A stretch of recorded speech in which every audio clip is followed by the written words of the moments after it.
Contrary to popular belief, China isn't completely a cashless society. Cash still works almost everywhere, but when it comes to day-to-day life, it's overwhelmingly digital first. Most people living here, Chinese and foreigners alike, they don't typically reach in their pocket to look for cash or cards. They scan QR codes. China is a society that's always on the go, so paying, ordering food, calling a ride, booking services, it's all used through applications because it's faster and more convenient. So if you plan on moving to China, whether it's for work, for travel, long-term stay, yes, you can definitely survive with cash, but you will struggle without the right applications.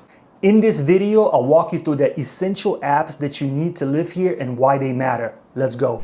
All right, the first one, and there's no debate here, this is the essential and the must-have. And yes, I'm talking about WeChat, or as they call it here, Weixin.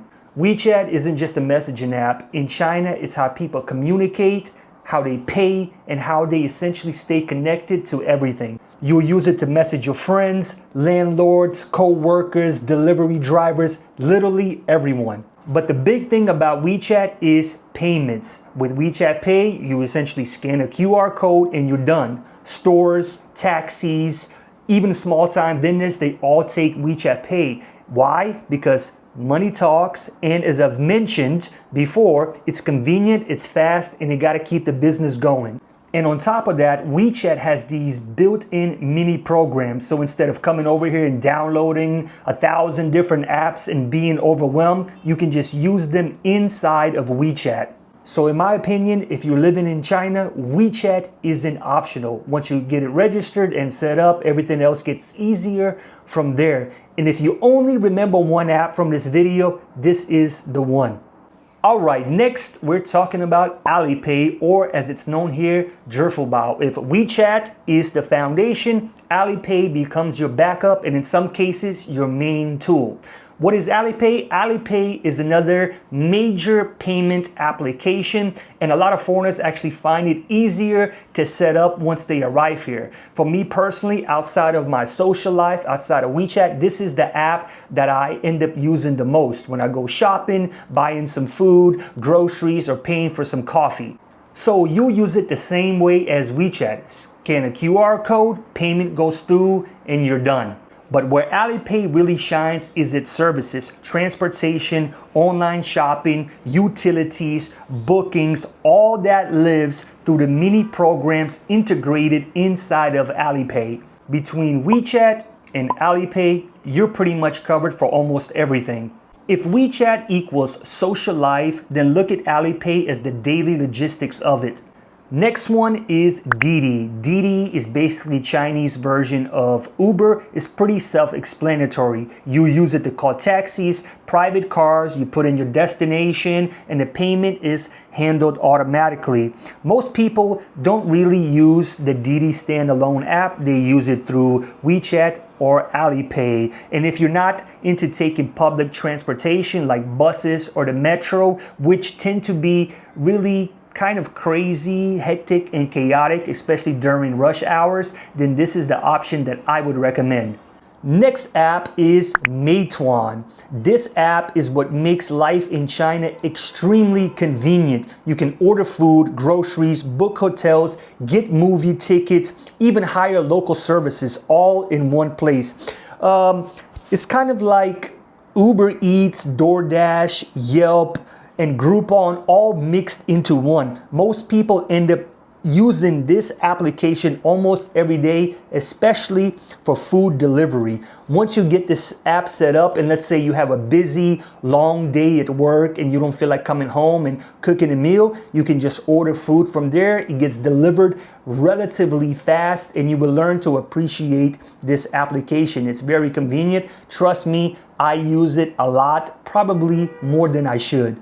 Next, we have Douyin. Douyin is essentially Chinese version of TikTok. Now, I know this isn't an application that you need to survive. However, it is one of the most popular apps in this country. It's mainly used for entertainment, but if you're curious about Chinese humor, trends, or just want to see what the people are laughing at, this is the app to check. For potential content creators, this can very well possibly be a gold mine for inspiration. We got short videos, memes, challenges. You can kind of take a look and see what resonates with people here.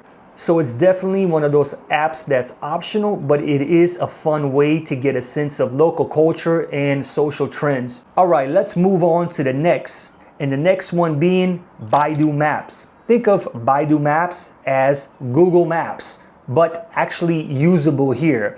In China, Google Maps doesn't really have accuracy, especially without a VPN. Trust me, I've wanted to go to a place that was literally 5 minutes away, and Google Maps had me walking around all over the place. So if you need like public transit information or the best routes when it comes to like walking, if you're into this type of thing, if you like walking, it'll give you the safest routes. If you're into cycling, it has the safest of routes, also away from traffic and all this types of stuff. And if you're exploring a new city or just trying to get around, this is your go-to navigation tool. So here's another quick one before we get into the last application. You will need a VPN. If you're used to talking to family and friends back home through Facebook, Messenger, Instagram, WhatsApp, or anything like that, you will need a VPN. This is something I genuinely recommend downloading before you come to China. Just find a viable one, do your own research, and go ahead and pay up front for a year or whatever your duration or your stay is going to be in China. That way you have no problem reaching out to family and friends back home when you need to. Okay, last but not least on my list, we have Taobao. This is essentially Chinese version of Amazon, but like on steroids. You can literally find anything there. I'm talking about clothes, shoes, imported products, cars, motorbikes, even pets. Yes, pets. I haven't personally ordered a pet, so I don't know the logistics of it, but you can find it on there. I think the last thing I seen on there, they were selling like some hedgehogs. You know what I mean? I mean, to each his own, I guess. Like I said, I don't understand the logistics of it, but it's all on there. And the tricky part about Taobao is that it is all in Chinese. There isn't really a translation feature, which I actually forgot to cover. Most of the other apps that I've talked about, they do have a translation feature where you can switch it to English to better understand, what's inside of the application itself. So yeah, it's pretty interesting. And if you're still having problems with the logistics sides of it, your Chinese co-workers will be more than happy to help you set up all these apps by inserting your address, your phone number. They will help you out with all of this. So if you love online shopping or just browsing around and seeing all the weird and wacky stuff that they might have here on Taobao, this is an app for you. So once again, Taobao.